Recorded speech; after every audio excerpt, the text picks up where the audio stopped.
Você está gravando. Bom, então, primeiro de tudo, bom dia, Rodrigo, bom dia, Dionísio.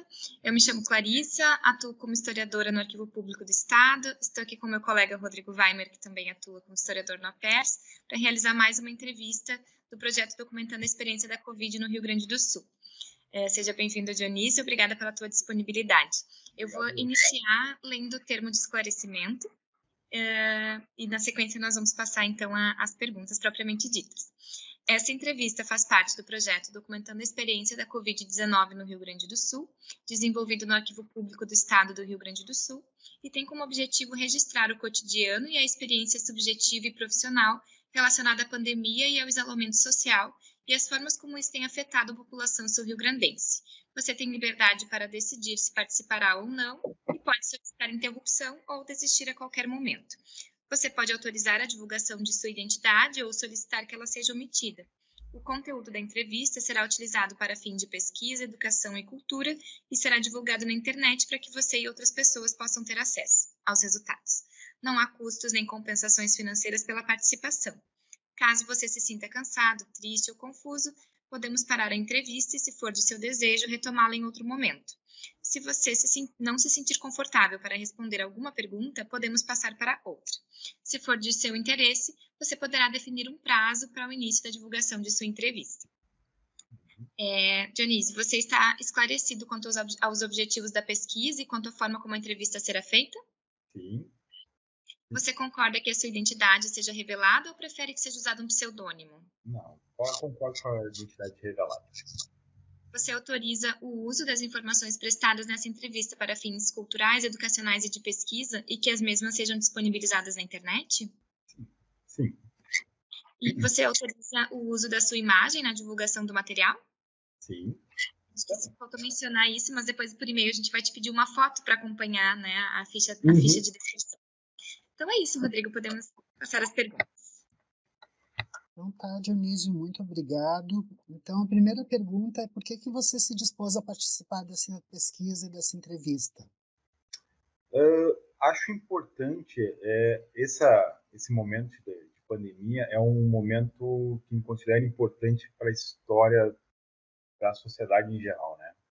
Então eu acho importante, e a gente vive numa época que tudo é gravado e tudo é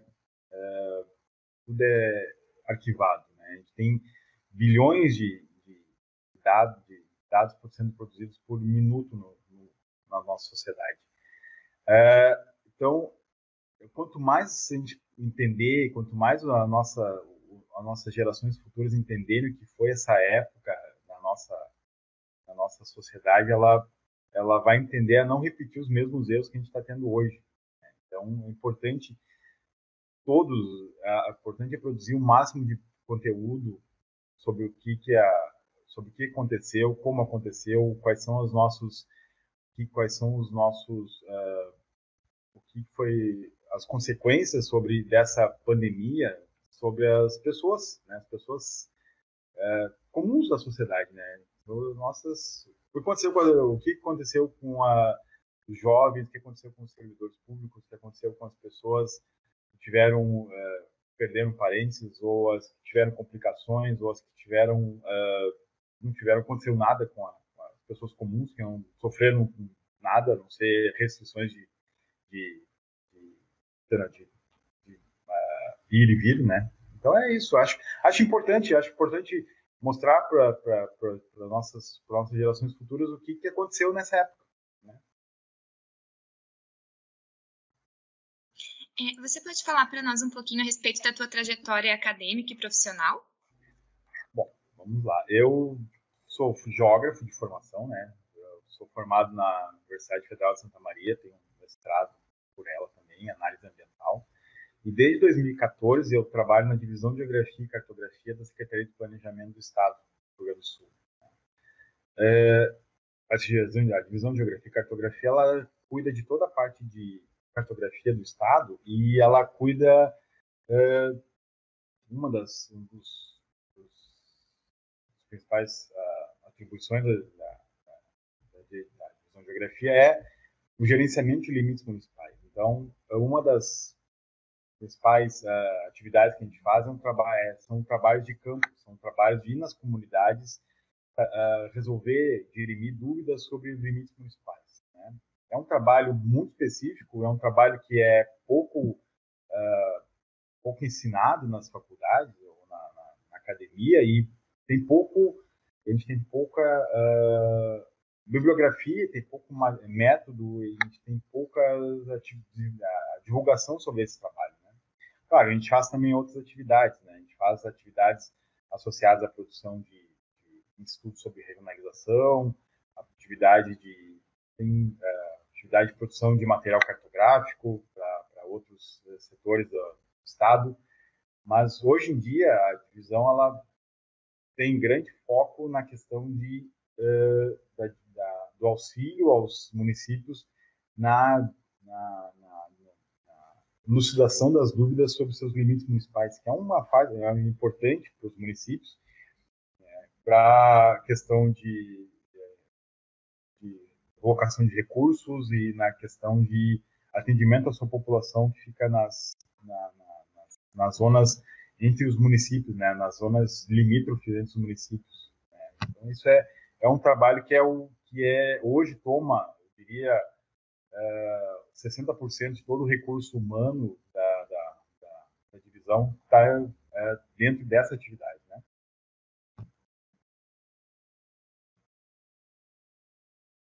E tu lembra como, em que circunstâncias tu tiveste as primeiras notícias sobre o coronavírus e a disseminação sobre ele? Como é que tu vê essa questão? Tá, vamos lá. Foi que essa é uma coisa... esse episódio é um episódio muito interessante. A gente está fazendo um trabalho de campo na região de Flores da Cunha, né? Me lembro bem, a gente trabalhou 2 semanas, as 2 primeiras semanas de março a gente trabalhou na região de Flores da Cunha, né? Então, a gente trabalhou, a gente voltou, nós estávamos em campo, nós estávamos no interior de Flores da Cunha, uma região chamada linha Maestra, e nós estávamos num carro, eu e meus mais 2 colegas, e começamos um colega, o nosso motorista, ligou o rádio, estava dando as notícias, e as notícias só falavam sobre a Covid, né? Sobre eu me lembro até que a gente teve uma discussão, um debate, né? Que eu disse, puxa, mas até o Tom Hanks pegou essa Covid, deve ser uma coisa complicada, deve ser uma coisa forte, né? E ele disse, não, isso aí é muito da mídia, isso aí o pessoal tá fazendo pânico, mas não é, vai ser tranquilo. Tá? A gente estava, como uma forma, porque a gente é mais estruturado, a gente estava tendo a nossa base, a gente montou numa estação experimental de agricultura da CEAP-DR, na região de Caxias do Sul. Porque permitia a gente trafegar com mais mobilidade pelo entorno da região, um lugar chamado Fazenda Souza. E aí eu me lembro que de manhã cedo, isso foi na quarta-feira, dia 12 de março, né? E aí, quarta-feira, a gente ligou e era o jornal da manhã era só sobre isso, e aí a gente ficou um pouco assustado sobre isso, né? Mas seguimos, né? A gente estava terminando o trabalho e tal, e aquela questão de que não, é uma coisa mais grave, e aí a gente dizendo, mas será que é grave? Ou será que é só uma questão de pessoal, da questão do pânico para vender o jornal do dia seguinte, né? E aí eu me lembro que tinha lá nessa estação experimental tinha um servidor, um colega nosso, e que na sexta-feira, quando nós terminamos o trabalho, nós estávamos embora, né? E aí em sexta-feira, dia 14 de março, nunca me esqueço, 14 de março a gente encerrou o trabalho lá. E aí nós encerramos o trabalho no final da manhã e tal, nos preparamos para colocar os nossos equipamentos na caminhonete e tal. E esse servidor que mora na estação experimental lá, na Celeste Gobato, ele olhou para mim e disse, Dionísio, tu acha que isso é grave mesmo? Eu falei, é grave. E ele assim, então eu acho que eu vou para casa, né? Porque ele não morava, ele não tinha, ele tinha residência ali, mas ele tinha uma outra residência com os pais dele em São Leopoldo, se não me engano, né? Eu falei, eu acho que tu tem que visitar teus pais, porque isso é uma coisa que vai ser mais grave, né? E aí ele disse, então eu vou pensar nisso. Eu nunca mais falei com ele, não sei como é que ele aconteceu, porque eu nunca mais. A gente voltou para Porto Alegre, né? E eu, no sábado e no domingo daquela semana ali, eu encontrei minha esposa e a gente ficou mais assustado, né? Porque as pessoas estavam, só se falava nisso e tal e tal. E vendo aquelas imagens da China, a cidade completamente vazia, né? Que chegava para nós na TV. E aí na segunda-feira, a gente foi trabalhar normal, fazendo o pós-campo, fazendo o rescaldo das informações e tal. E aí, já com aquela impressão de que, puxa, mas já decretaram a pandemia e nós não vamos. O que vai acontecer com a gente? A gente vai continuar trabalhando e como é que vai acontecer? Porque as pessoas. O vírus já chegou no Brasil e vai chegar ou não vai chegar? Vai ser. Aí eu me lembro, dia 17 de março. 17 de março foi uma quarta-feira, né? E nisso a minha chefe chegou e ela disse para nós assim no meio-dia, olha, todo mundo vai para casa, né? Vai todo mundo para casa e a gente vai entrar numa espécie de quarentena, mas daqui a pouco nós estamos saindo dela. Eu mesmo imaginava isso. Eu mesmo imaginava assim, bom, eu nem vou levar minhas coisas daqui, porque isso é uma questão de uma semana que vem nós estamos aqui de volta, 15 dias no máximo. E claro que não aconteceu isso, né? 65 semanas depois eu tô aqui ainda, né? E aí a questão de como se adaptar, que nós tinha todo o material para ser feito, tinha todo nossos relatórios para ser entregue de campo, a conta, e aí todo um mundo novo se abriu, né? Porque a gente não estava, a gente não estava preparado para ter do home office, a questão do teletrabalho, né? O teletrabalho era uma coisa que a gente pensava, puxa, algum dia a gente vai ter isso, mas como fazer isso? Como é que é acordar de manhã? Eu me lembro que na quinta-feira, o que eu vou fazer?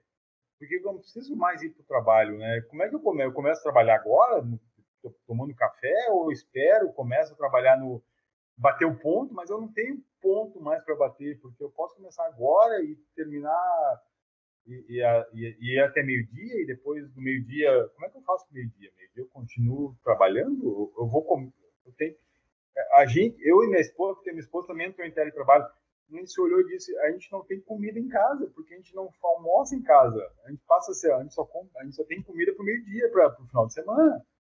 E aí, o que a gente tem que fazer? A gente vai no mercado fazer um rancho, e aí era todo mundo novo, que a gente não tinha a menor ideia de como é que funcionava. E aí a gente vai pedir comida, mas, puxa, vamos pedir comida o dia todo? Não passar o dia, o resto dessa quarentena de 15 dias pedindo comida?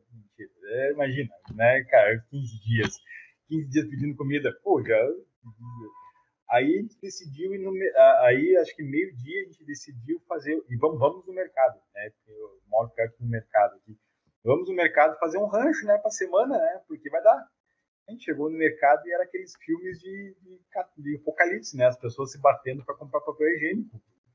E a gente olhou, a gente ficou parado, se olhando e dizendo: isso está muito errado, isso não vai não vai ser tão fácil terminar, não vai ser tão fácil voltar para a vida normal. Mas era isso. Esse foi o começo da pandemia, né? Toda era eu ainda tenho eu sou muito eu me lembrando disso hoje para contar com vocês, para contar para vocês, eu me lembrando dessa questão das pessoas. Eu me lembro que a gente foi falar com o prefeito de Flores da Cunha, né, numa reunião, e hoje eu olho e penso assim, a gente foi conversar com uma pessoa de pé, sentada assim numa mesa pequena, E a gente estava sem máscara, né? Hoje em dia eu fico imaginando como é que eu vou sentar com uma pessoa sem máscara. Porque eu jamais consegui sentar com uma pessoa, a não ser minha esposa, sem estar usando uma máscara, né?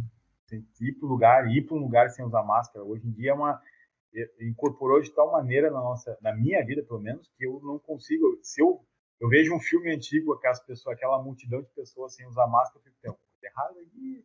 Não, isso não tá certo. Cadê as máscaras, gente? Vamos botar máscara, olha aí. E aí eu conversando com o prefeito, e o prefeito, a gente falando, e o prefeito olhando para mim, mas essa tal de epidemia que está chegando aí, acho que não vai conseguir chegar aqui no interior do Rio Grande do Sul. Talvez vá.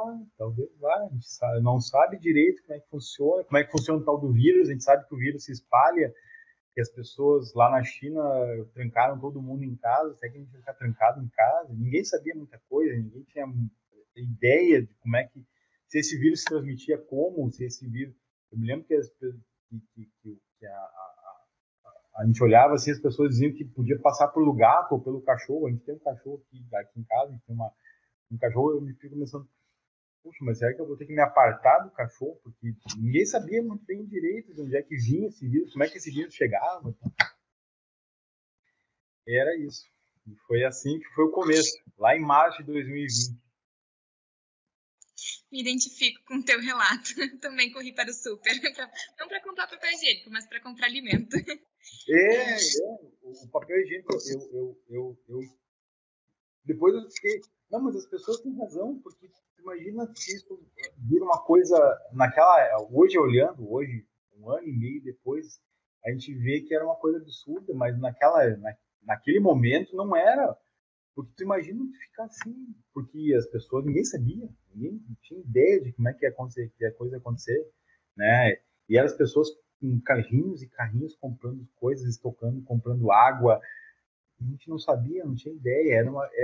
Hoje, olhando assim de fora, com distanciamento histórico, a gente vê que é uma situação meio bizarra, né? Eu vi pessoas se batendo, se estapeando para pegar um pacote de 4 rolos de papel higiênico, mas é, é, mas hoje a gente fica apavorado, mas naquela época fazia todo sentido. Você lutar por um rolo de papel higiênico, podia ser o limiar entre a selvageria e a civilidade, um papel higiênico, né? Um rolo de papel higiênico. A próxima pergunta é: como os impactos econômicos e sociais da pandemia e do isolamento social foram percebidos especialmente na tua área de atuação? Como que tu percebe isso, assim? Bom, econômicos, né? A gente tem... Eu tive... tudo teve uma mudança muito grande, né? Porque como a escassez dos produtos mais básicos, como a gente já falou aqui, os produtos mais básicos eles foram desaparecer, então a gente teve um processo inflacionário ainda que pequeno, mas ele é significativo, né? A gente vê que as coisas hoje em dia aumentaram muito de valor. Né? O valor, nosso poder de compra hoje em dia não, mas ele ficou muito reduzido, né? Em relação a isso. Mas levando em consideração que durante o ano passado a gente pouco fazia, eu cheguei a ficar meses sem sair de casa, eu saí de casa para fazer as compras ali no mercado, rapidamente voltava, não fazia nenhum gasto, não ia em lugar nenhum, não fazia compras nenhuma, ou as compras eram feitas online, né, que a gente adotou o comércio online. Né. No trabalho, a gente teve que se adaptar completamente a uma realidade nova, acho que foi o maior impacto, porque como eu te falei, o nosso trabalho, ele tinha 60% dele era ocupado por fazer trabalhos fora do escritório, né? Fora do ambiente de gabinete. Era trabalho em campo, que consumia, eu estava fazendo as contas aqui, consumia em torno de 1/3 do ano, né? 12 semanas por ano a gente fazia trabalho de campo, ficava em campo, né? E isso desapareceu por um ano e meio, né? Até agora desapareceu. Então, a gente teve que se reinventar no trabalho para suprir essa ausência, né? Esses 60% trabalho que a gente não pode realizar, e responder e se reinventar e repensar o modo de trabalhar nosso.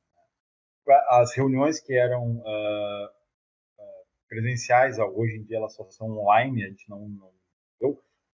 eu fazem 1 ano e meio que eu não vejo a minha chefe ou os meus colegas ainda mais ainda, de maneira presencial, só vejo eles online, eu tenho muito mais reuniões hoje em dia do que antigamente, né? Antes tu tinha uma reunião por semana, tem uma reunião, hoje tem uma reunião por dia.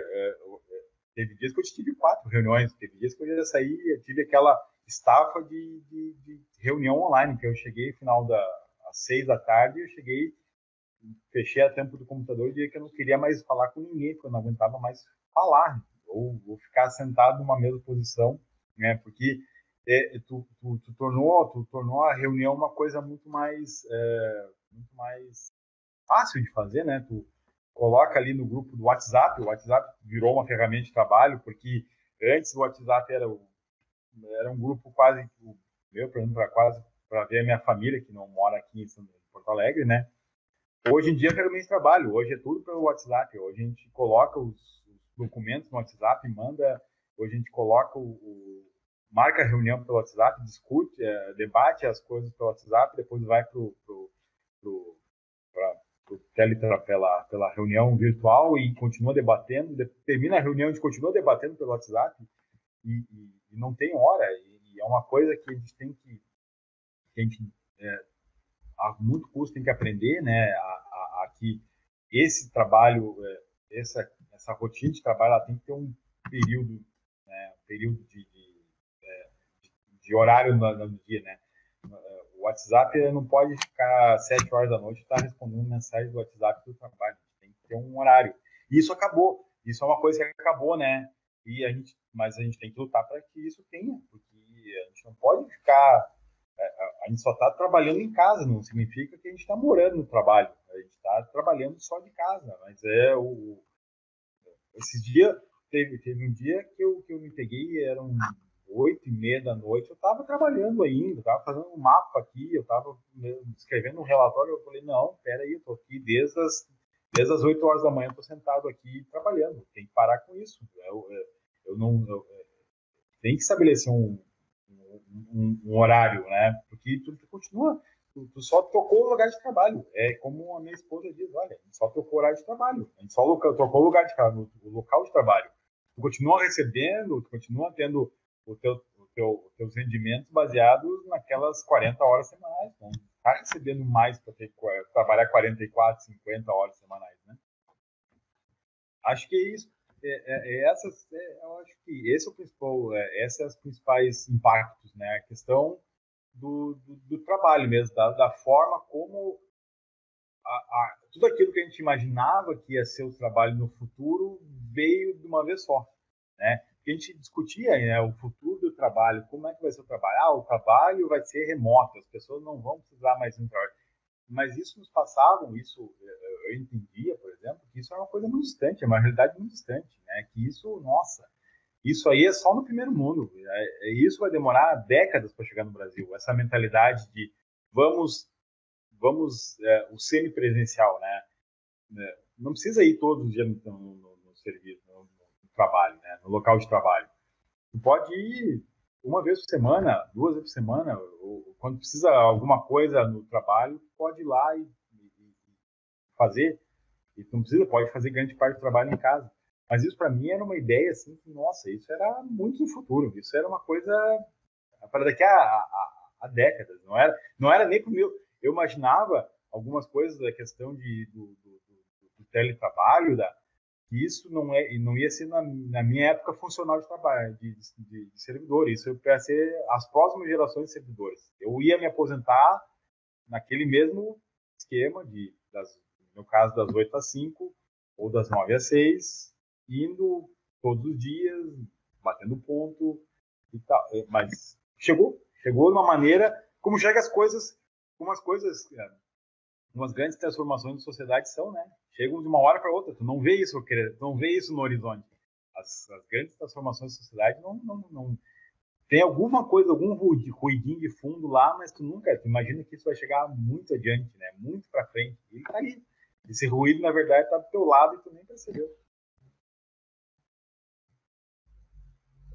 Dionísio, a questão seguinte, de certa forma, tu já respondeste, que é a questão de como a pandemia impactou tua atuação como servidor público, né? Uhum. Mas eu queria te pedir para falar um pouquinho mais sobre o que tu já está nos explicando, sobre como é que isso incidiu sobre o teu ritmo de trabalho, a intensidade do teu trabalho, a produtividade.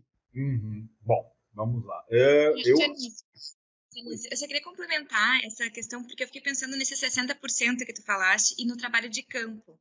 Uhum. Nós, no Arquivo Público, como exemplo, né, temos algumas atribuições que tiveram que ser suspensas por um tempo, porque não tem como fazer o tratamento da documentação física, não tem como ir lá. E a gente criou novos projetos e está desenvolvendo outras linhas de atuação. Eu queria que tu contasse para a gente um pouquinho se vocês conseguiram encontrar uma forma de atender essa demanda dos municípios, com outros mecanismos, ou se é um trabalho que está acumulando e que vocês vão ter que dar conta depois? Tá, vamos lá. Primeiro eu vou responder a você, depois eu respondo a questão do nosso. A gente teve que nos reinventar, basicamente. A gente teve as demandas dos municípios, né? O que a gente fez, o que a gente continua fazendo. Na nossa metodologia de trabalho, tem toda uma preparação para campo que envolve pesquisa, que envolve a produção de material que vai ser mandado, que vai ser utilizado em campo. O que a gente fez? Todos esses trabalhos que estavam enfileirados para serem realizados, o que a gente fez aí? Nós fizemos toda essa parte pré-campo já. Então, é como se a gente fosse para campo semana que vem. Só que está tudo pronto. Então, à medida que as demandas chegam para nós, para a DGC, a gente já vai produzindo material para ir para campo. Só que a gente não consegue ir para campo, porque a gente não consegue sair, continua em pandemia. Então, o que acontece quando as prefeituras nos demandam? A gente explica, a gente está fazendo toda a preparação de campo, estamos todos preparados, e assim que a gente conseguir ter liberdade para ir para campo, nós vamos para campo. O que a gente conseguiu, o que a gente fez? A gente diminuiu, a gente zerou todo aquele tempo antes que a gente tinha para preparação de campo, que eram umas 2 semanas, 2, 3 semanas, porque, por exemplo, uma das coisas que a gente ia no arquivo público lá e pegava os processos de emancipação dos municípios, né? E lia aqueles processos, passava uma tarde, ou uma manhã, ou 2, tá? Ou um dia inteiro lendo aquele processo, fotografando e tal, para estabelecer o processo histórico de formação daquele município, né? Tudo isso, hoje em dia, a gente conseguiu já fazer para as demandas que a gente tem encaminhadas. Então, está tudo pronto lá. Assim que a gente conseguir ir para a Câmara, a gente vai pegar todo esse material, já vai colocar, já vai estar tudo pronto e vamos para a Câmara. Outros trabalhos, o que a gente fez? A gente desenvolveu outras atividades. A gente tinha algumas demandas históricas que a gente nunca conseguiu colocar elas, como, por exemplo, um mapa mais detalhado do Rio Grande do Sul. A gente está em processo de municípios, que a gente tinha mapas muito defasados em termos de detalhamento dos limites municipais, por exemplo, né? Então, hoje em dia, como a gente, com essa suspensão das demandas de campo, a gente conseguiu estar ainda em processo de elaboração, já em fase final, de mapas muito mais detalhados dos municípios, né? Mapas muito mais que a gente vai conseguir entregar para a população e para a sociedade mapas muito mais detalhados, com muito mais acuidade no terreno do que a gente tinha antigamente. Isso era uma demanda que a gente não conseguia responder, a gente não conseguia elaborar, porque a gente não tinha pessoal, né? E o pessoal estava todo ele voltado para a atividade de campo, agora com esse tempo que a gente foi impedido de fazer trabalho de campo, a gente conseguiu trabalhar nesses projetos. A gente tem outros projetos, a gente entrou em contato com, por exemplo, o pessoal da PERS para fazer o trabalho da documentação, que demoraria muito, que a gente demoraria muito mais para fazer, mas a gente conseguiu estabelecer, conseguiu atender com um certo grau de celeridade, que a gente demoraria um pouco mais se a gente tivesse que ir para campo, né, a responder. A gente atendeu demandas internas, a gente foi demandado para fazer trabalhos de estudo e pesquisa junto com outras divisões dentro do próprio DEPLAN, né, como a divisão territorial. A gente trabalhou a gente atendeu solicitações de outras secretarias, como a própria CEAP-DR, Secretaria de Agricultura, né, na questão da implantação de uma rede de pontos de GPS que a Secretaria de Agricultura demandou. Então, a gente teve a gente suplantou, em parte, esse período de tempo que a gente usava para fazer os trabalhos de campo com as atividades, né? E também a gente tinha uma série de outras atividades, mesmo organizacionais, dentro da própria divisão, que a gente não conseguia parar para fazer, né? Porque como uma divisão que tem poucas pessoas, né? A gente tem hoje 4 pessoas para atender toda essa questão de cartografia do estado, então era aquela coisa da bicicleta, a gente não conseguia parar porque senão a gente caía. Então, hoje em dia, como a gente diminuiu, a gente consegue ver os problemas que a bicicleta tem, né? Então a gente consegue hoje ver que aqui tem que fazer, tem que arrumar aqui, a gente vai arrumando aos pouquinhos. Então, né? Claro que existem muitos ainda, tem muitas dificuldades ainda, tem muitas questões, tem muitos nós nas nossas atividades que têm que ser resolvidas, mas eu acho que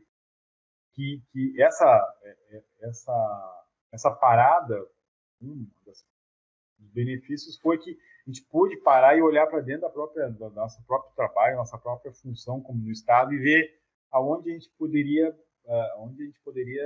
melhorar, né? Porque é difícil no dia a dia você correndo e sendo demandado todo dia para fazer coisas que não que são demandas urgentes, então a gente não consegue parar para ver esses pequenos detalhes que estão são pequenos detalhes que nos faltam tempo para ver, né? Essa é a questão. Acho que eu consegui explicar um pouco direito. E a questão, eu esquecendo a questão, olha só. Mas eu posso complementar a questão, então. Uhum. Já que eu perguntei do ritmo e da intensidade, eu vou complementar se vocês não estão com muito trabalho represado, demanda represada por trabalho de campo depois da pandemia, né? Muito. Sobre minha guarda, temos 13 processos, só comigo. Os meus colegas têm mais processos. Então, e ontem já chegou mais 2, né? Mais 2 municípios. Então, a gente já está elaborando um plano de retomada do trabalho de campo, porque o meu colega Júlio, já foi vacinado há algum tempo, porque ele é mais idoso.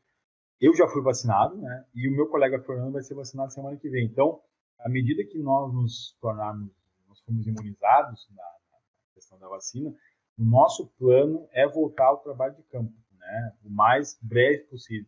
Tanto é que a nossa chefia superior, que é o nosso subsecretário, já nos demandou um plano de retomada para como que nós vamos resolver, como nós vamos botar para voltar para campo. Temos plano, já temos as atividades já encaminhadas.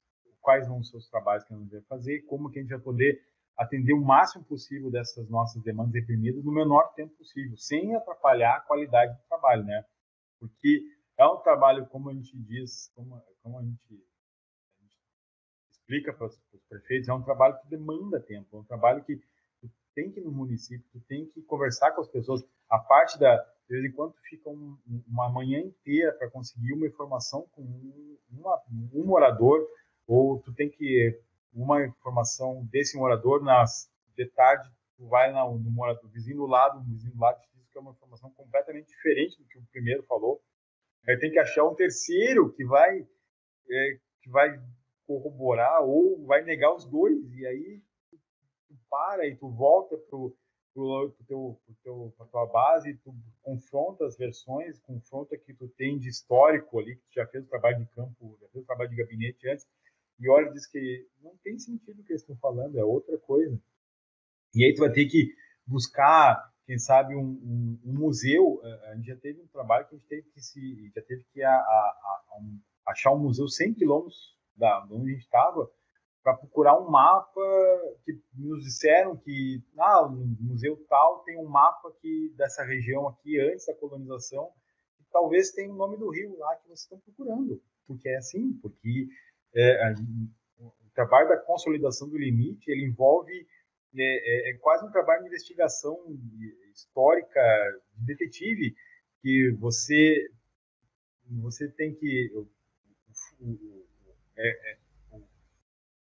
proprietário, como eu falo, né, a gente tem um caso muito clássico que tem um município que a divisa dos municípios passa nas antigas terras, está bem assim escrito na lei, né, que é emancipação, a divisa passa nas antigas terras da viúva Hockney, ou coisa assim. Essa viúva já tinha morrido 50 anos antes da criação do município. Então, tu tem que achar aonde é as terras, no mapa ou a escritura, aí tem que procurar no cartório, e aí o cartório não é o cartório daquele município, é um cartório do outro município, e é um trabalho que te demanda horas, dias para fazer isso. Então, é um trabalho que é um trabalho bem de formiguinha algumas vezes, né? Algumas vezes ele é mais fácil, mas a maioria das vezes ele é um trabalho super detalhista, né? Porque tu está trabalhando com uma divisa que, se for fizer algum erro, vai ter uma alteração no ICMS ou vai ter uma alteração na contagem de população e vai diminuir o recurso daquele município. Então, a gente tem um caso agora que tem uma prefeita que nos... mas olha, vocês fizeram um mapa aqui, esse mapa aqui, a gente vai perder 53 moradores, e aí o nosso retorno do ICMS vai cair em 3 milhões. Puxa vida! Mas, desculpa, mas é que é aqui, a gente procurou, a gente ficou uma semana procurando um morador ali, e o morador nos disse que é aqui o tal do arroio, não é onde a prefeitura do seu município diz que é. Né? Tá aqui no mapa tal, que é aqui, que é esse município aqui, que é esse rio aqui é o rio que não é o rio que a senhora está dizendo, porque, né? Aí é essa questão, é essa qualidade do dado que a gente tem que preservar para evitar e para ter a certeza de que quando a gente for confrontado com essas questões, a gente tem a segurança de dizer não, olha, nosso método, a gente seguiu um método que a gente desenvolveu, que a gente segue há 10 anos já, e através das fontes históricas, é esse aqui, né? Não tem muito o que dizer que não é.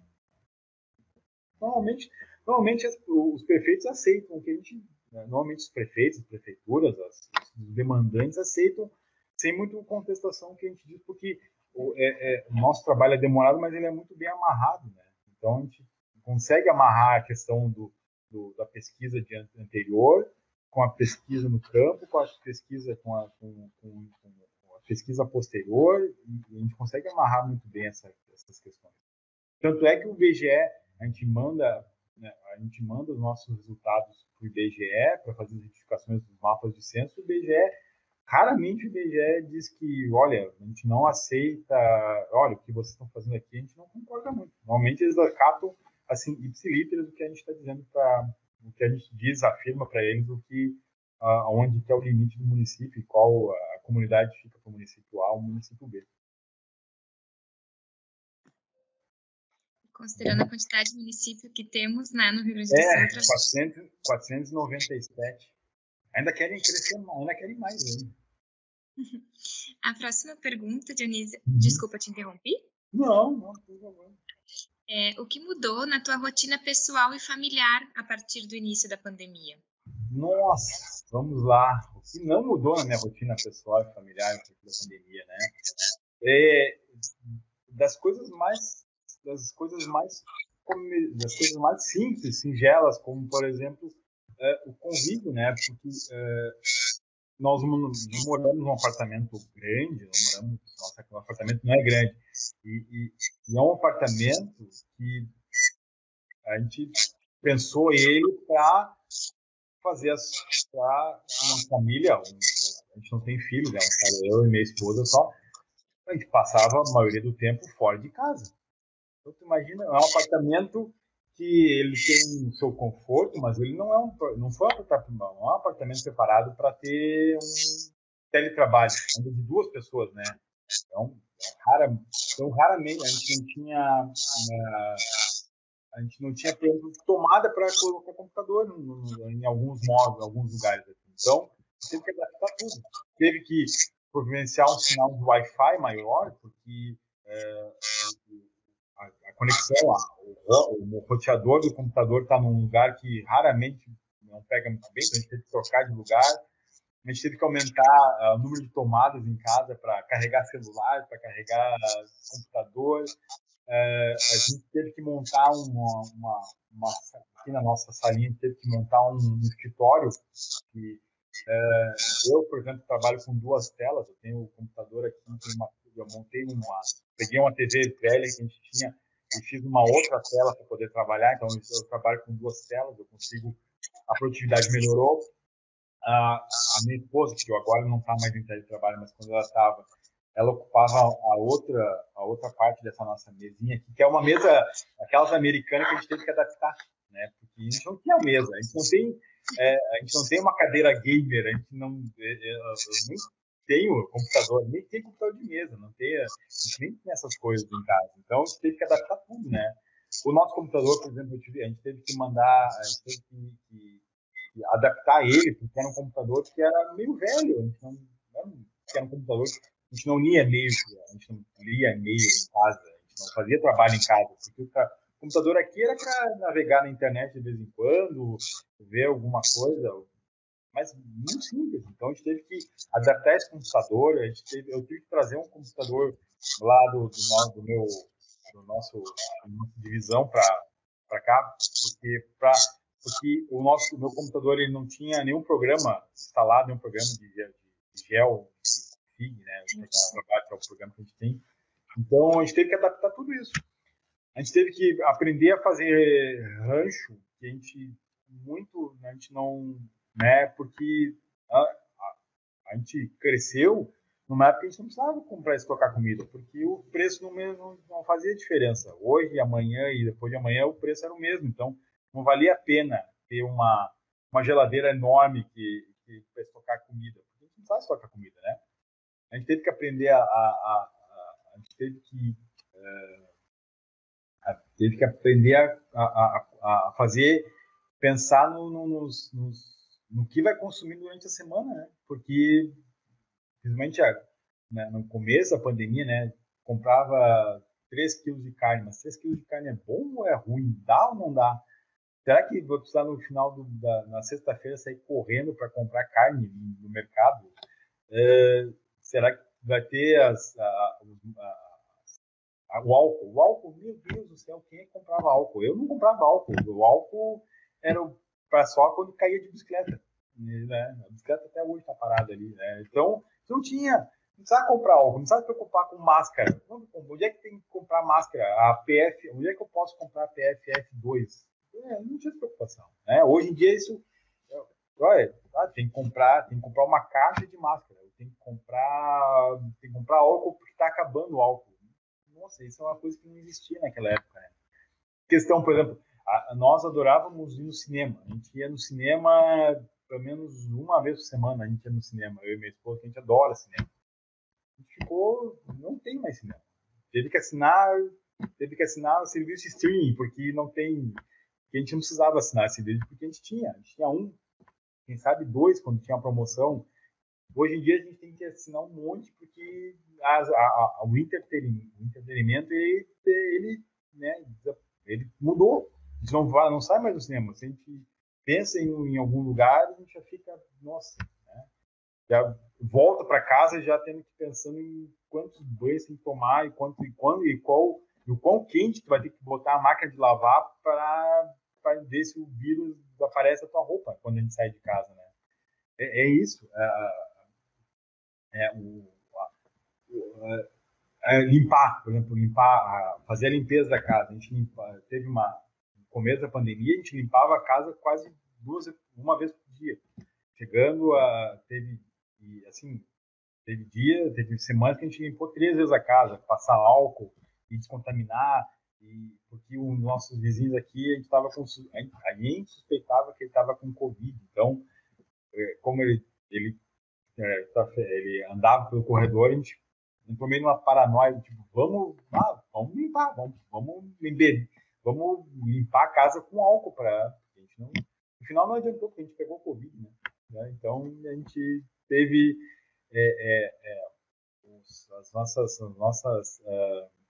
essas nossas rotinas eram coisas assim que a gente não tinha, né? E hoje em dia a gente tem, a gente pensa várias vezes antes de sair de casa. Por que eu vou sair de casa? Eu tenho que sair de casa para quê? Não tenho. Vou sair de casa, não preciso sair de casa.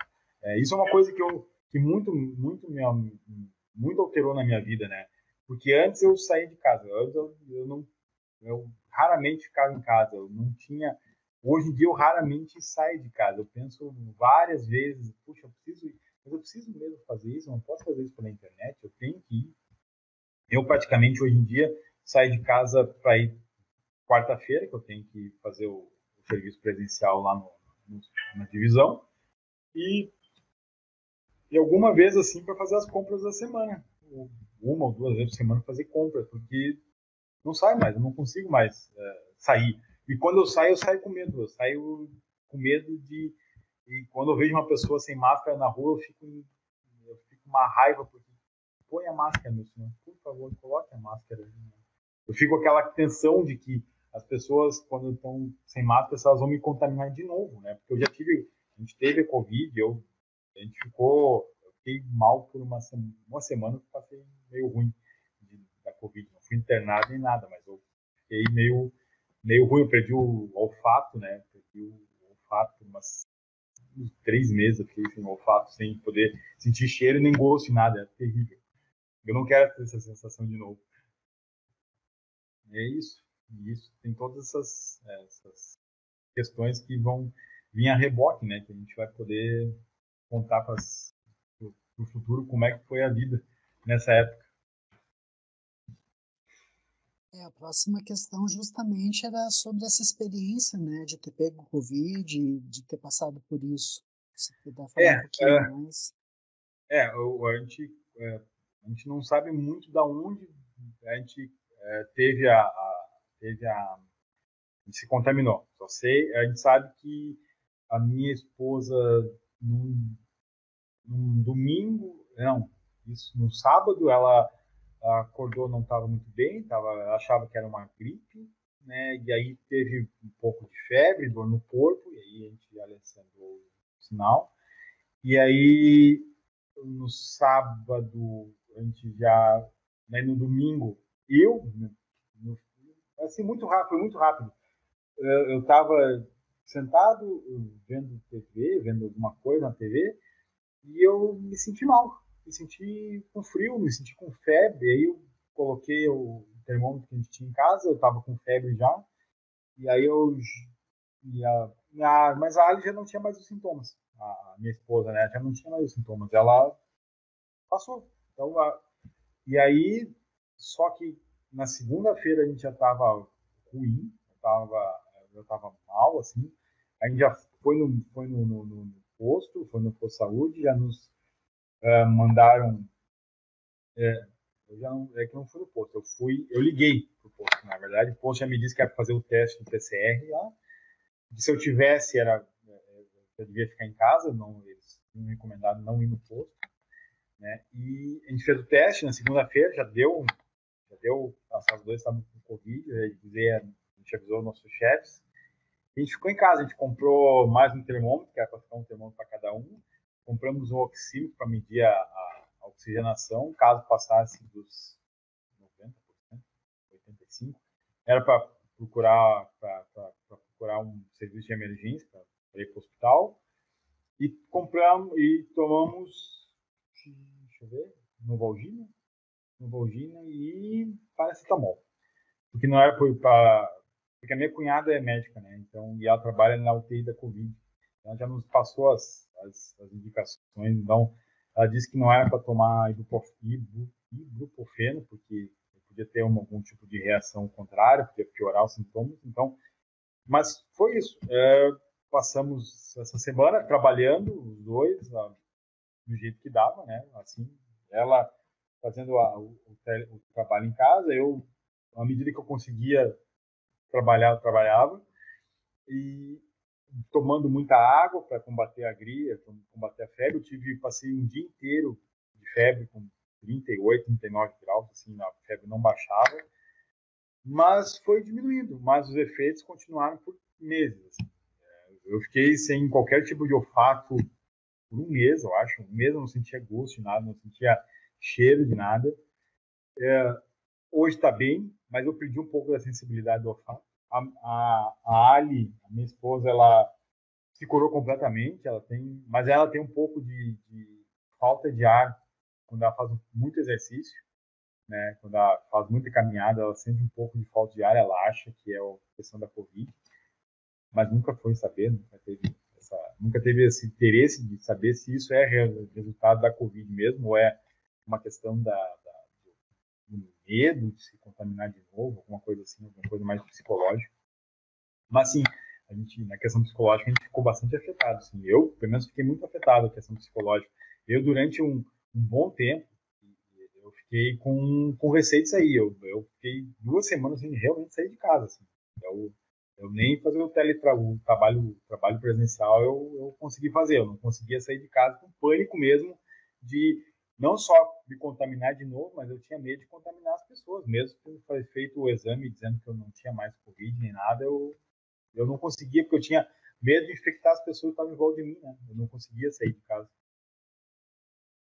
Com aquele medo de, puxa, eu posso contaminar as pessoas podem, eu posso me recontaminar, e aí eu não sei o que vai acontecer se eu pegar de novo se eu pegar de novo a Covid, né? Porque já se falava nas variante alfa, beta, delta, agora. Então, foi isso. Então, a gente teve, né, a questão principalmente essa questão, para mim, é a questão psicológica. O psicológico foi muito mais afetado o psicológico do que do que o físico, né? Na recuperação da Covid. Dionísio, tu lembra que mês foi isso? Foi 2020? Foi 2021? Não, foi agora, foi em 2021. Agora eu me lembro, foi em maio. Foi maio. Maio, não foi, não. Foi, recente. Maio ou abril. Agora eu tenho que ver no meu registro lá, mas de cabeça eu tenho para mim que foi maio, mas eu acho que pode ter sido abril. Eu vou ficar nessa dúvida. Acho que foi abril. Na verdade, foi abril. Mas é recente, né, de todo modo. Recente. Ainda não. Alguém mais da tua família ou do teu círculo de relações que tenha pego? Que a tua cunhada é médica, ela ficou bem?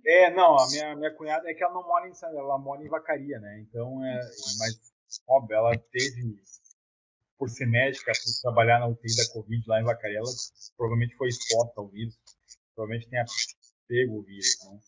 Mas os meus círculos, como a gente tem um círculo muito restrito de parentes e tal, eu não me lembro, assim, meu pai, minha irmã, minha sogra, acho que talvez só a minha cunhada mesmo tenha sido entrado em contato com o Covid, né?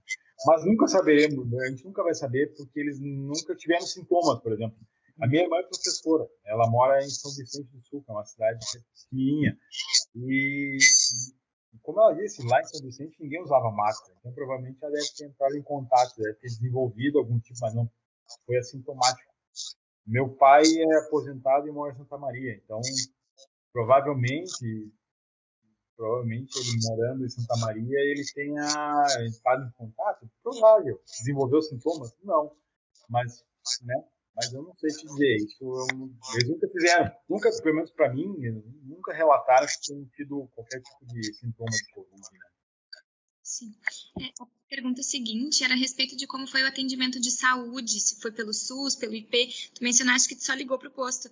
Chegou a fazer no posto ou fez por conta própria? Como é que foi essa parte? Conta própria. A gente fez por conta própria na farmácia particular, né? A gente não teve... Porque isso é uma coisa, nessa época, agora está mais tranquilo. Mas no começo do ano ali, março, abril, era muito difícil ter informações sobre isso.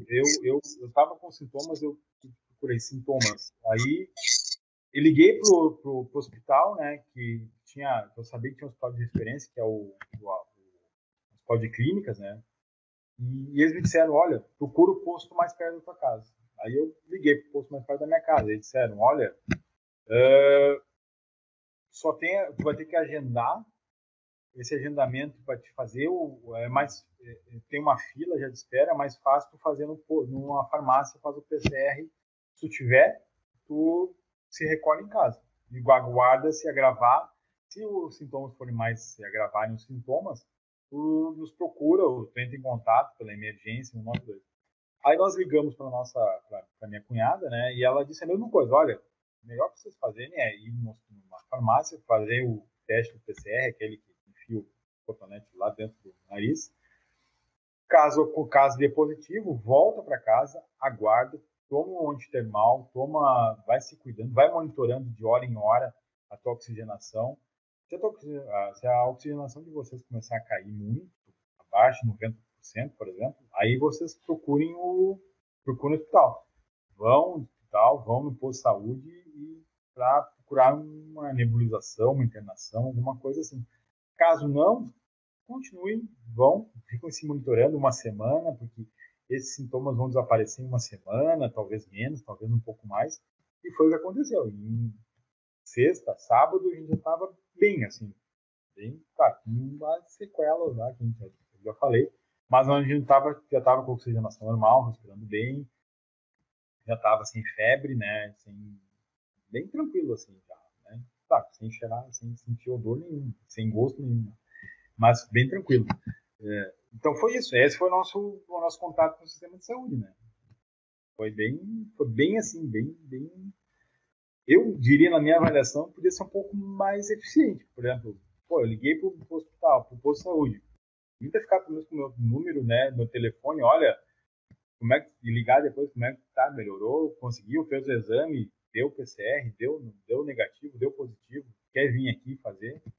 Nem isso, né? Então a gente teve um processo. Eu achei que foi um pouco deficiente esse processo, mas levando em consideração tudo que tinha antigamente, tudo que era deficitário antigamente, até mesmo no processo de vacinação, hoje vendo né, foi ruim, mas não foi, podia ter sido muito pior, né? Porque era um sistema, era uma época bem complicada mesmo. A gente estava tendo ali por abril, maio desse ano.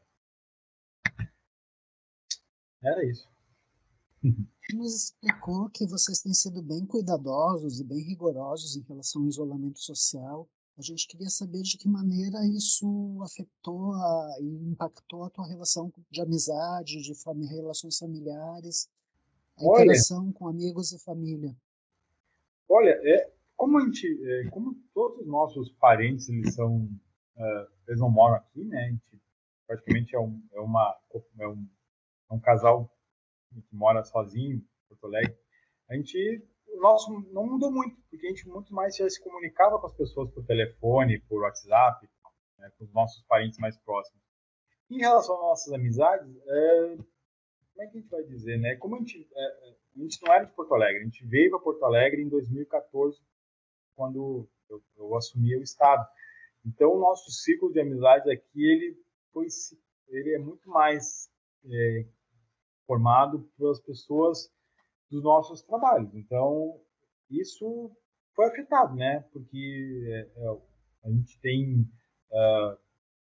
não era muito mais... A nossa amizade muito mais se dava de maneira online, né? Muito mais... Os nossos amigos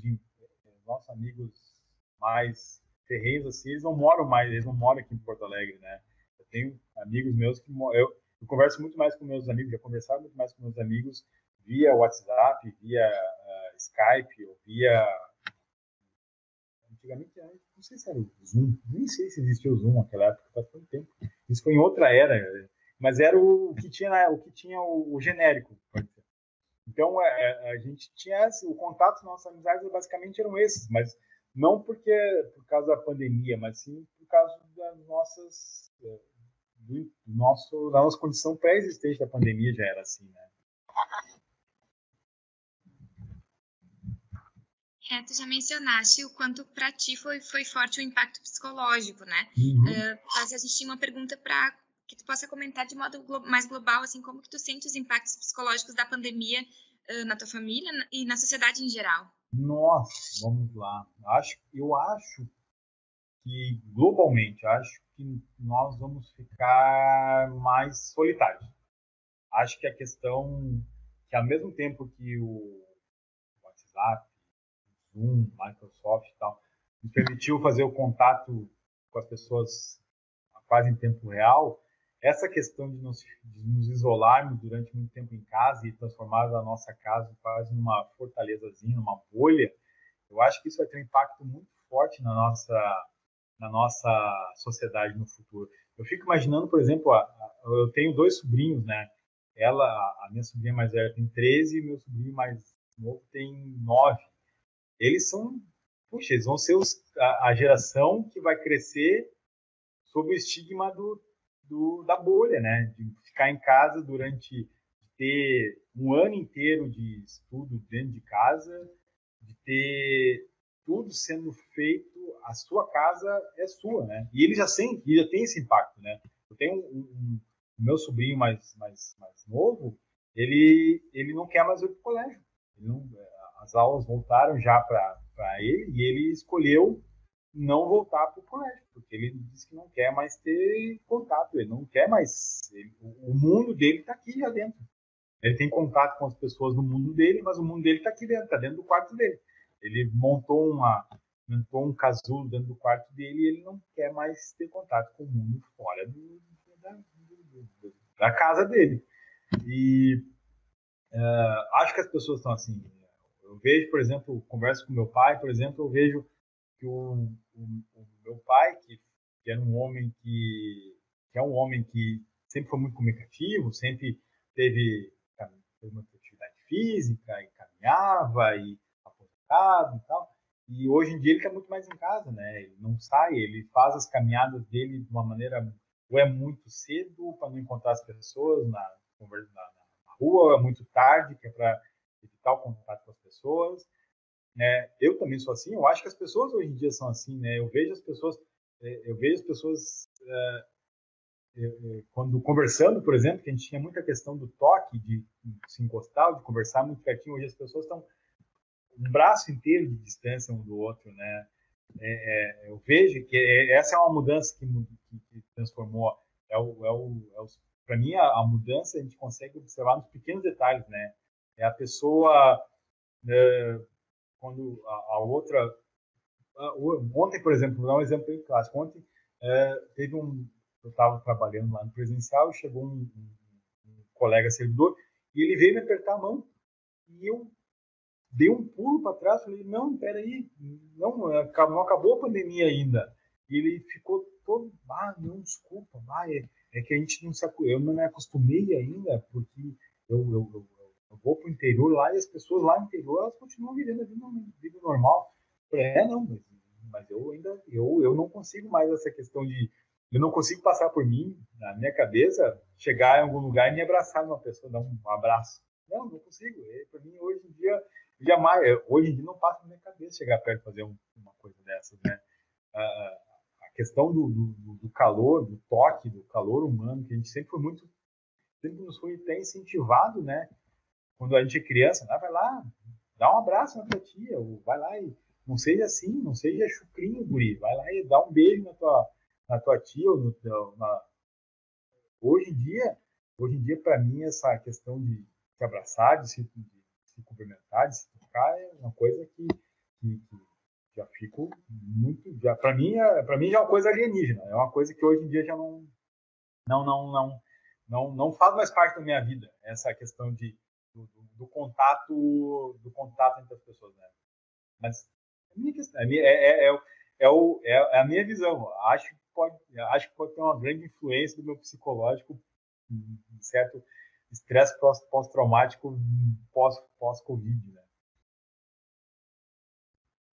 Tu já disseste que tu te vacinou, né? A Uhum. gente queria saber quais são as tuas expectativas em relação à vacinação, de uma forma mais geral. Bom, vamos lá. Estou feliz. Quando eu fui me vacinar, tinha muita gente na fila para se vacinar, né? E aí eu já dei umas notícias que as pessoas, que 94% das pessoas querem se vacinar, o que para mim, há um tempo atrás, me parecia ser devido à campanha que tinha de desinformação, de que não podia ser, que a vacina era, que a vacina trazia, que não era segura e tal. Hoje as pessoas querem se vacinar. Eu fico muito feliz. Acho, acho, penso que essa é uma doença que vai nos obrigar a nos vacinar de tempos em tempos. Tempos em tempos a gente vai ter que ir lá no postinho tomar uma dose de vacina, como a gripe. Acho que a Covid não vai desaparecer assim de uma hora para outra. A gente vai ter a carteirinha de vacinação da Covid para ir para qualquer lugar. Por exemplo, tu vai fazer uma viagem para outro estado, por exemplo, tu vai ter que levar a tua carteirinha para dizer que tu foi vacinado. E isso vai ser, não tenho muitas dúvidas de que isso vai acontecer, que a gente nunca, essa doença ela vai ficar aí, vai ser a gente vai levar, acho que centenas de anos para erradicar ela, como foi a varíola, por exemplo, né? A varíola levou milhares de anos, a gente vai levar em centenas de anos, porque existem muitas áreas em que as pessoas não vão poder ser vacinadas, porque não vai ter uma vacina para essas pessoas, né? Ou deliberadamente vai acontecer, ou de maneira que a gente tem bolsões como eu estava vendo nos Estados Unidos, que tem bolsões de áreas que as pessoas se recusam a vacinar, né? Porque acham que não precisa, ou ou que essa vacina ela vai fazer muito mais mal do que a Covid, que é um absurdo, né? A gente está no século XXI, as pessoas achando que o remédio é pior que a doença. Mas e também porque pelo próprio tipo de vírus, o vírus não tem ele é extremamente mutante, né? Eu me lembro que voltando lá, fazendo uma volta na nossa conversa, né? Eu me lembro que a gente estava no campo e eu já e na semana, no intervalo das semanas de trabalho de campo, eu voltei para a cidade. A gente voltou, né? Final de semana e eu comecei a ler muito sobre o Covid, né? Sobre o que era esse vírus que estava chegando lá. E aí e aí a gente debatendo, né, no trabalho de campo lá, debatendo sobre o vírus, e vírus, disse, olha, pelo que eu li, esse vírus, ele é um vírus ele tem uma certa inteligência, porque ele consegue se espalhar de uma maneira muito rápida e não mata as pessoas, né? Ele não mata assim, por exemplo, vamos pegar o Ebola, por exemplo, né, que é um vírus que ele é extremamente mortal. Então, se ele fosse tão mortal quanto o Ebola, por exemplo, que é aquele que dá na África, a gente, o vírus, as pessoas morrem tão rápido que o vírus não consegue passar. Mas esse vírus é muito mais inteligente, porque ele não mata as pessoas agora. Ele vai matar depois, os sintomas dão depois que as pessoas depois que o vírus se espalhou, né? E aí os meus colegas, aí a gente debatendo sobre isso, né? E ele tá brincando, não, o cara agora virou especialista em vírus também. E, e, nas, e a gente falando quanto e dada essa característica do vírus, que depois se provou realmente que era assim, que é um vírus extremamente tem várias mutações e várias linhas, eu acho realmente que a gente vai ter que aprender a conviver com esse vírus. A gente vai ter que, de tempos em tempos, se vacinar. A gente vai ver aquelas notícias de que, sei lá, no interior, no interior do Peru, teve um surto de Covid que matou 500 pessoas, então toda aquela área vai ficar isolada.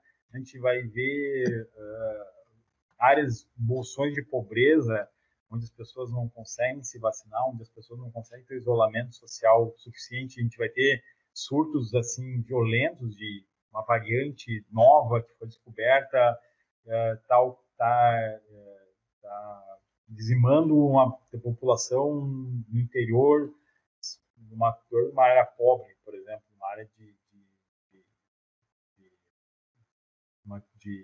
como é que é? A gente pode chamar a frase de insegurança, né? Uma área com pouca segurança sanitária. A gente vai ter que talvez desenvolver o conceito de segurança sanitária, né? Que a população ali está sofrendo de insegurança sanitária porque eles não têm capacidade de inocular uma vacina do Covid. Então, a gente é um mundo novo que vai se abrir.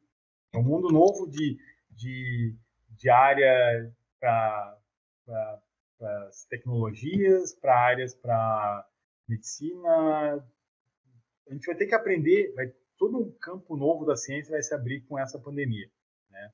Vai ter as pessoas que vão predizer quais vão ser as próximas pandemias, porque o Covid vai ser só uma pandemia, vai ter depois que a gente passar a pandemia do Covid, vai ter a pandemia do outro vírus, porque a gente está ocupando cada vez mais áreas que não deveria ocupar, e existem vírus que não a gente sequer sabe que existem, que são dentro circulam dentro de espécies que a gente mal e mal conhece alguma coisa delas, né? Eu estava lendo esses dias que os cientistas descobriram que tem uma bactéria, agora não sei se é uma bactéria, que tem eficácia, que circula entre os tipos, alguns tipos de cachorro no Canadá, algum lugar assim, que ela é mortal para o humano. Então, o que aconteceu? O que eles acham? Eles acham que esses cachorros, que esses humanos, donos dos cachorros, estão habitando áreas em que existiam os lobos, e nos lobos, esse vírus, protozoário, agora não vou me lembrar, é uma matéria que eu li, o lobo entrou em contato com um cachorro domesticado que foi para a casa do humano, e aí os cachorros estão em contato com o humano, estão passando, esse vírus consegue pular para o humano, e ele é praticamente imbatível, não existe nenhum tipo de antibiótico que faça efeito nesse vírus, por exemplo, né? Não, agora vou ter que pensar, vou ter que pesquisar depois. Então, são doenças que a gente nem tem ideia ainda do que vai acontecer, do que a gente está vendo, do que vai vir. O que o impacto, por exemplo, do aumento da temperatura vai fazer na disseminação de doenças tropicais, por exemplo. Porque as doenças tropicais que são bastante comuns, por exemplo, na Amazônia, a dengue, por exemplo, a dengue é uma doença que não existia no Rio Grande do Sul. E hoje ela é endêmica, né? Como é que a gente vai tratar? Qual é o impacto do desenvolvimento dos vetores das doenças ou dos agentes que são propagadores da dengue, aumentando a sua área de contaminação, o número de pessoas contaminadas, né? Talvez aí surja uma super dengue que a gente vai ter que discutir, vai ter que se preparar para isso. Então tem todo um campo novo, existem campos novos da ciência e da tecnologia e que a gente nem imagina ainda que existe. É um cenário que é terrível, mas ao mesmo tempo é um cenário que pode ser estimulante, né, para o debate, para a gente entender o que a gente está fazendo conosco, né, com a nossa sociedade, né, porque talvez a gente possa pensar que o Covid seja um alerta da natureza dizendo para a gente que a gente está avançando rápido, a gente está avançando para áreas que a gente não deveria estar indo, né, que a gente tem que voltar, tem que parar e respirar e ver o que a gente está fazendo de certo e de errado, muito mais do errado. Forma, nós sem nos combinarmos, a gente está no fim da tua fala, a gente já vai tocando no tema da pergunta seguinte, né? A próxima pergunta, que é uma das últimas já, é como tu avalia a atuação das autoridades em relação à pandemia? Ui, nossa, como é que eu posso responder isso sem como é que eu posso responder isso sem perder uma linha da civilidade? Vamos lá. Ruim, vamos lá, ruim. A única ruim para péssimo, indo pro deliberado, quase indo para a gestão do crime doloso, né? Porque ao mesmo tempo a gente vê que existem autoridades que tinham poder de resolver e amenizar a situação de uma maneira muito simples, que deliberadamente se negaram a fazer isso. E, ao mesmo tempo, tu vê autoridades que ficaram presas a um passado que não existia mais, né? Então, tem em algumas pessoas que tinham poder de decisão ou fizeram uso de má fé para vender um conceito ideológico que não tem mais espaço na sociedade hoje em dia. E tem outras autoridades que, de maneira que, por desconhecimento ou por falta de capacidade técnica, científica, não ficaram atrelados a conceitos que já não, que foram ultrapassados de uma maneira muito rápida. Foram ultrapassados, né? A questão a questão própria da vacina, o desenvolvimento da vacina, quantas autoridades disseram que, nossa, desenvolver uma vacina em 6 meses é muito, não pode dar certo, porque a vacina leva 4 anos para serem desenvolvidas, em média.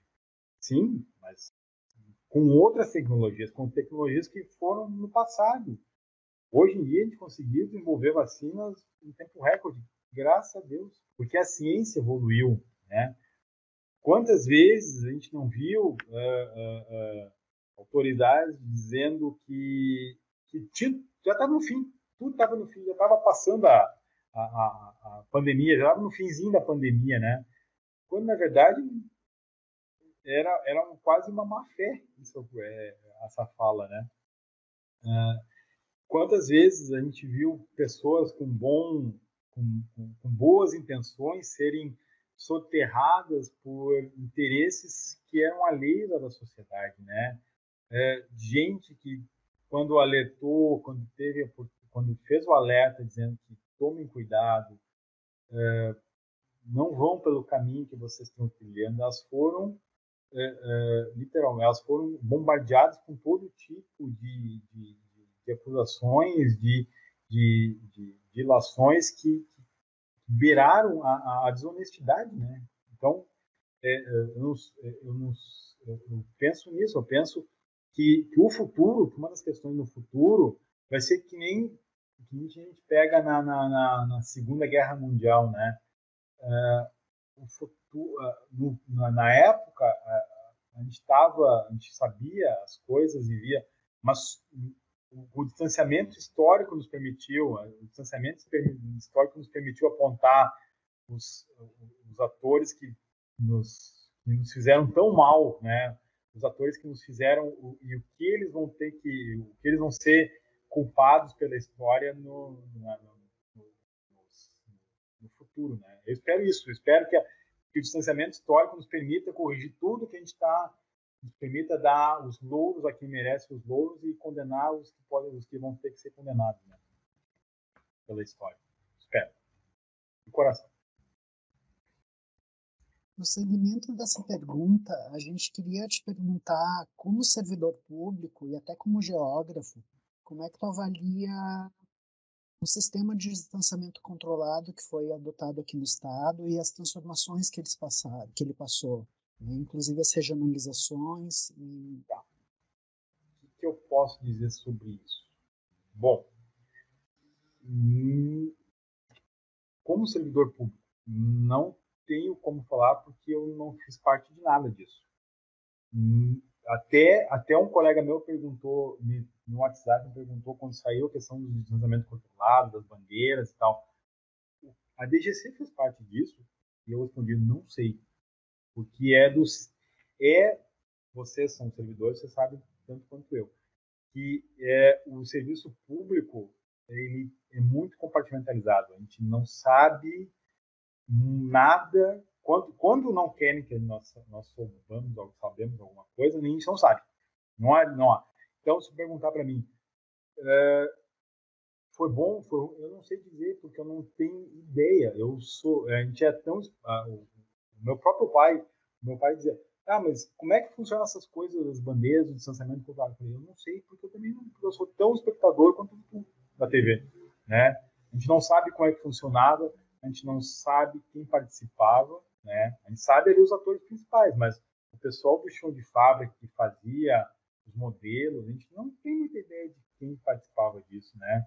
A gente até pode fazer uma pesquisa nos diários oficiais para ver quem é que foi nomeado, quem não foi nomeado, e quem fazia parte via decreto ou não decreto, mas o qual era o papel deles, e qual é isso o público geral, e isso inclui 99% dos servidores, não sabe nada sobre isso, né? Eu, como geógrafo, o que eu posso dizer? Não é muito. Existe uma área da geografia, que é a geografia médica, que trata sobre a dispersão e os diagnósticos de doença. É bem interessante a área. Eu gostaria muito mais de me aprofundar sobre isso. Mas eu não tenho conhecimento sobre isso. O que eu poderia falar aqui poderia até parecer leviano, né? Então, o que eu tenho, o que a gente conhece, é o que a gente conhece, o que a gente ficou sabendo pela imprensa, né? A gente não tem nada sobre isso, né?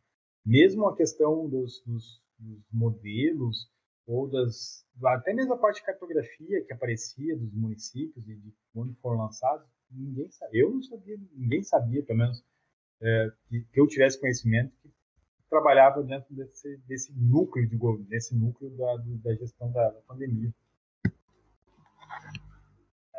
E como cidadão, tu te sente à vontade de colocar alguma coisa? Viva o SUS, né? Viva o SUS, tão combalido, tão criticado, tão vilipendiado, e sorte que a gente teve o SUS, né? Sorte que a gente tem o SUS, e sorte que a gente vai conseguir passar, né? E na pena, e mais de 600, se a gente pegar só os vítimas de Covid, 530 e hoje, quando a gente grava, 540 milhões, 540 mil já. Né? Se colocarmos todas aquelas informações de outras fontes, a gente passa dos 600 mil. Eu me considero um sujeito de sorte, porque, como diria já o Belchior, né, um sujeito de sorte, porque eu tomei a vacina, eu sobrevivi ao Covid, tomei a vacina, estou podendo conversar aqui com vocês, gravar um documento para o futuro. 600 mil pessoas, quiçá mais, não vão poder fazer isso, né? Parentes, né? Gente que perdeu pai, mãe em uma semana, gente que teve a família dizimada, não pôde fazer isso, né? E esses aí talvez tenham que ser mais ainda ouvidos do que a gente, o sobrevivente, né? Esse dia eu estava brincando com a minha chefe, né? Que ela queria tomar da Janssen. Eu falei, o que tiver, eu quero sair com uma camisetinha. Eu sobrevivi. Eu sobrevivi ao Covid. Eu me considero um cara, uma pessoa que sobreviveu a essa pandemia. Eu sinto uma pena que esses 600 mil que não precisavam, não deveriam ser 600 mil, não deveriam ser sequer 60 mil, pereceram por ignorância, basicamente, né? Resumindo uma palavra, 600 mil morreram por ignorância.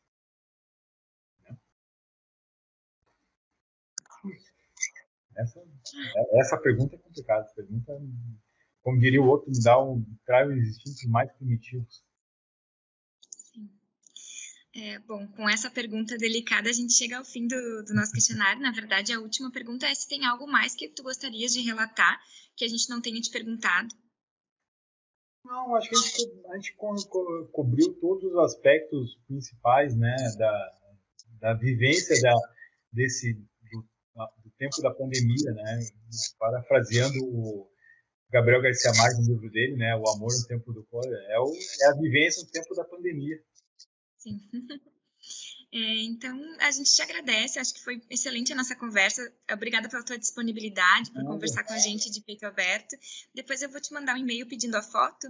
E se tu quiseres compartilhar algum outro tipo de registro, alguma foto, algum texto escrito, algum vídeo que tu acha que é marcante desse teu período, né, dessa tua vivência com a tua esposa na pandemia, a gente pode salvaguardar também. Tá bom. Certo. Muito obrigado, Dionísio. Nada, adorei a entrevista. Obrigado por compartilhar suas experiências. Obrigado. Até breve. Obrigado. A gente possa seguir também lá na secretaria. Tá bom. Tchau, gente. Tchau, tchau.